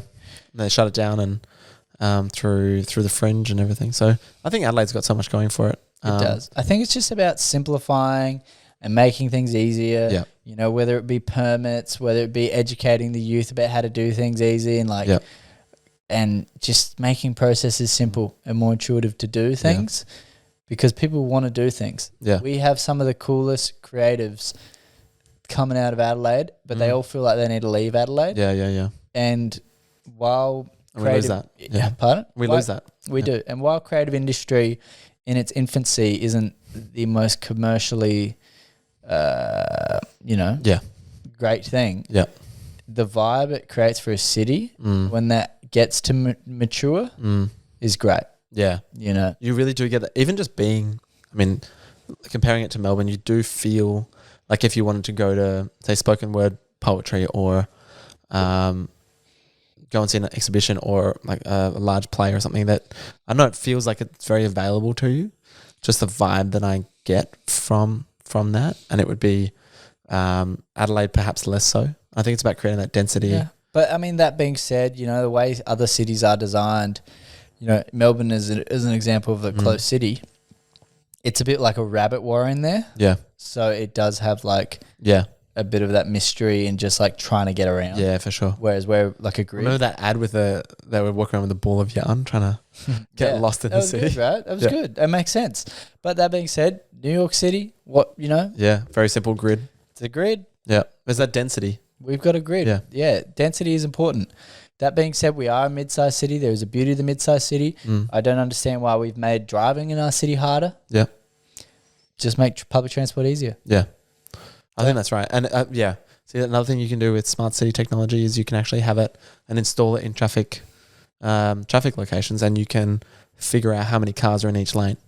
And you can then coordinate with the entire city, figuring out where traffic's moving. They do this kind of manually, but you can live update where say more cars need to get through, or they can change the traffic light time so you let more cars get through and get movement through the city. The Frome Flinders Street traffic light intersection is the worst. Yeah. Because you will sit there at like 5 in the morning when there's no cars for like 5 minutes waiting for it to change. You're like, it's the worst. It's the worst. I love the little parks. I love the Hurdle Square and Hindmarsh Square and Whitmore Square. I think they're... Them activating more when they did like more festivals and stuff for them, that's cool. Totally. And that brings out the local residents as well, just in that area. Yes. And I think that would be awesome. Well, that's a big thing, right? Yeah. Bringing out just the Aryans. Just so you're local, just walk Not across. the Aryans. That sounds like people in the area. Oops. Didn't mean like that. Oh, Lord. Anyway, look, homelessness is obviously a big issue. We need to solve that. That's not There's okay. so many issues there. It sucks. I work in parking, man. Yeah. I unfortunately have to move them along. Yeah. Not daily, but like weekly. Yeah. And it's not nice. No. It's not. I was talking to scary. I did the Soup and Sleep, which was supporting the cafe on the square. It's a large fundraiser. We actually hosted it at the building. Yep. And a homeless man came and talked to us, and he was actually like a top tier. He was in New York, and he was basically an investment banker, and he was earning crazy amounts of money. And he was like, I just don't want to do this anymore. And then he's like, this is not the life for me. So he moved back to Adelaide. And they owned a bookshop, and rent kept going up. So he couldn't afford to live out of the bookshop, so he started living in the bookshop. And then the landlord went, "Yep, no, I'm not going to continue. I'm going to double your rent." And so squeeze him out. Yeah, and then he was had all these, just moved out, and then went, where do I go now? I don't have any money, and I don't have a house, and I don't have somewhere to sleep, and so I'm homeless. And what he said to me was, if you don't have mental health issues before you become homeless, you certainly do afterwards. And he was talking about the rats at night. And cockroaches. And cockroaches. We've got a lot of cockroaches. And things crawling over you. So we have heaps of cockroaches in our city. We do, yeah. Oh, it's gross. They're everywhere, yeah. So they're everywhere. Yeah. Especially North Adelaide. Oh, my God. I mean, that's another thing. North Adelaide, yeah. That's going to be activated more. Yep. They've made it. O'Connell Street? Yeah, there should be a tram line to there. Yeah. Especially because continue it over. And it should even You can actually underground it underneath the highway. Doesn't even need underneath the Torrens, and then have that walkway as green space. So you can have grass and plant it out, so you can walk there, and it's like a walkway. A radical idea that I've had. Yeah? No, I don't think this is a now thing. That's not a policy, by the way. Yeah.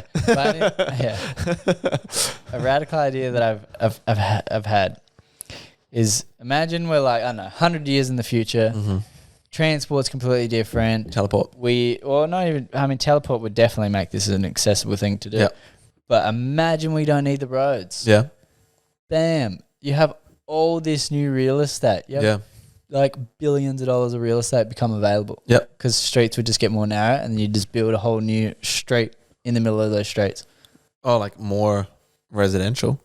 Or you talk about putting natural corridors through? Well, it would depend on the street size, right? Yeah, yeah. The area.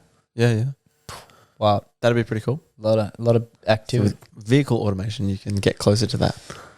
It's true. I'm for vehicle automation, man. I like doing things when I'm in the car, Yeah. You just jump in. You just have like an Uber thing and that takes you to work, and you just don't think about it.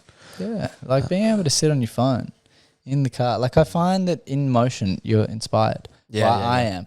You know, like trains and buses and, and planes. Like I'm just like... Because, I know, right? You go on a plane and you think of all these great things. Working there. Yeah, it's great, isn't it? You're like, when I land, I'm going to do all this stuff. And then you get to the airport, you're like, nah, I'm not doing any of that. Yeah, I don't know. I'll do it tomorrow. I'm just good at planning. Like if I have to plan something or like write something that is plan orientated, like I'm really good at it in motion. I listened to a really good podcast about a guy who was talking about being bored and how we're not bored anymore. And so it really kills your creativity. Because your brain's always occupied by something colourful. Yeah. And so you never think and you never dream and you never imagine. We don't really have actively do that. Yeah. And so he's like, he sat down for an hour and would just stare at a wall for an hour and let his mind wander and think about things. And he tried to train himself to be bored. And he found it very, very difficult to start with. But then after that, he found it a lot easier. I've done a lot of that because I'm a writer. Oh, are you? Yeah. What do you write? Music. Oh, you write music? Yeah. Yeah, okay. I've spent so much time just like with music in my thoughts. Yeah, right. Writing things and ideas, but I like doing it with rap. Yeah, great. So like I have also the game of like puzzles of words and rhyming and stuff like that. So there's like, you know, there's a game inside a game of like expressing something, but I'm also like have this like format in which I express and then I have to try and match things up with flows and melodies. And do you have like a favourite poem?